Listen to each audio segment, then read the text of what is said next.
मुसीबतें हमारी ज़िंदगी की एक सच्चाई है। कोई इस बात को समझ लेता है तो कोई पूरी ज़िंदगी इसका रोना रोता है। ज़िंदगी के हर मोड़ पर हमारा सामना मुसीबत से होता है।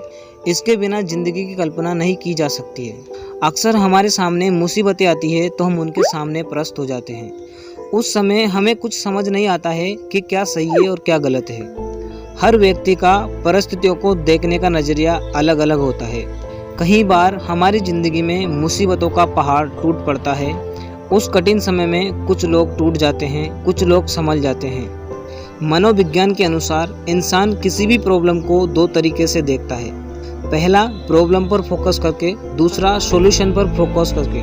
प्रॉब्लम पर फोकस कर अक्सर मुसीबतों में ढेर हो जाते हैं। इस तरह के इंसान किसी भी मुसीबत में उसके हल के बजाय मुसीबतों के बारे में सोचता है।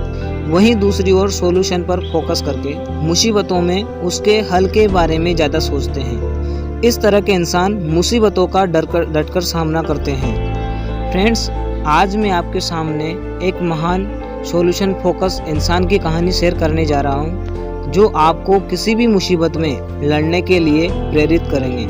फ्रेंड्स, आपने नेपोलियन बोनापार्ट का नाम तो सुना ही होगा। हाँ, वही नेपोलियन बोनापार्ट, जो फ्रांस के एक महान निडर और साहसी शासक थे, जिनके जीवन में असंभव का कोई शब्द नहीं था।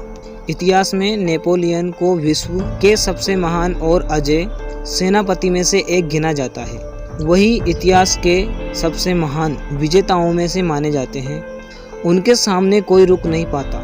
नेपोलियन के बुलंद हौसलों की कहानी मैं आज आपके सामने शेयर करने जा रहा हूँ। नेपोलियन हमेशा जोखिम भरे काम किया करते थे। एक बार उन्होंने आल्प्स पर्वत को पार करने का ऐलान किया और अपनी सेना के साथ चल पड़े। सामने एक विशाल और गगनचुंबी पहाड़ खड़ा था, जिस पर चढ़ाई करना असंभव था। उसकी सेना में अचानक हलचल की स्थिति पैदा हो गई। फिर भी उसने अपनी सेना को चढ़ाई का आदेश दिया।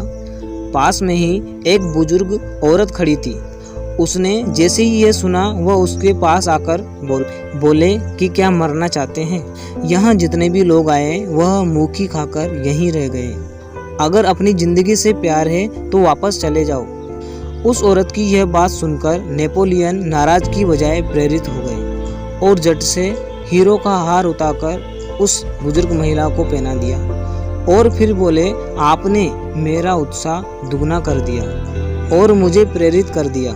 लेकिन अगर मैं जिंदा बचा तो आप मेरी जय जयकार करना। उस औरत ने नेपोलियन की बात सुनकर कहा, तुम पहले इंसान हो जो मेरी बात सुनकर हताश और निराश नहीं हुए, जो करने और मरने और मुसीबतों का सामना करने का इरादा रखते हैं, वो लोग कभी नहीं हारते। आज सचिन तेंदुलकर को इसीलिए क्रिकेट का भगवान कहा जाता है, क्योंकि उन्होंने ज़रूरत के समय ही अपना शानदार खेल दिखाया और भारतीय टीम को मुसीबतों से उबारा। ऐसा नहीं है कि ये मुसीबतें हम जैसे लोगों के सामने नहीं आती। भगवान राम के सामने मुसीबतें आई थी, विवाह के बाद वनवास की मुसीबतें। उन्होंने सभी मुसीबतों का सामना आदर्श तरीके से किया, तभी वो मर्यादा पुरुषोत्तम कहलाए जाते हैं। मुसीबतें ही हमें आदर्श बनाती है। अंत में एक बात याद रखिए, मुसीबतें चाय में जमी मलाई की तरह हैं और कामयाब वो लोग हैं जिन्हें फूंक मारकर मलाई को साइड करके चाय पी ली। फ्रेंड्स, आप इस कहानी को सुनने के बाद प्रोत्साहित हुए हैं तो मेरी वीडियो को लाइक कीजिए और मेरे चैनल को सब्सक्राइब कीजिए और बेल आइकन को प्रेस कीजिए, ताकि मेरी हर एक मोटिवेशन वीडियो आप तक पहुंचे।